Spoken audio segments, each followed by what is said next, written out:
আজ আমি গিয়েছিলাম একটি বিয়ে বাড়িতে বরযাত্রী হিসেবে। তাই সন্ধ্যা হতে সবার আগে আমি রেডি হয়ে নিলাম। আর এখানে আমার ভাগনা আর আমার বড় যাবে। ঠান্ডার মধ্যে আমি যেহেতু সোয়েটার পরতে চাচ্ছিলাম না, তাই আমার বর আমাকে দেখাচ্ছিল আমি নাকি গাড়ির পিছনে বসে ওভাবেই কাঁপবো ঠান্ডা। আমরা আমাদের নিজেদের গাড়ি নিয়ে চলে আসছিলাম বিয়ে বাড়িতে, আর আমার দিদিরা এসেছিল বরের গাড়ি। আমার ভাগ্নি আমার জন্য এনেছিল একটা গোলাপ। অনেকদিন পর সবাই এক জায়গায় হয়ে কতটা খুশি যে বড় চলে এলো। তারপর মেয়েকে এখানে করছিল আশীর্বাদ। যেহেতু বরযাত্রী এসেছি তাই আমি ভাবছিলাম কতখানি মিষ্টির প্যাকেটটা দেবে।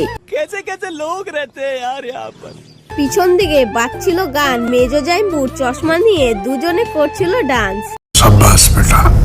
টিফিনটা খেয়ে নাচ দেখে বাড়িতে এসে দেখছি বিয়ে শুরু হয়ে গেছে। ভিড়ের মধ্যে লাইন লাগিয়ে ঢুকে গেলাম ভিডিও করার উদ্দেশ্যে। একটু পরেই বসে বসে সবাই মিলে বিয়ে দেখছিলাম, আর মাঝখান থেকে আমার দুই ভাগনাকে খুঁজে পাওয়া যাচ্ছিল না। বাইরে গিয়ে দেখছি বিয়ের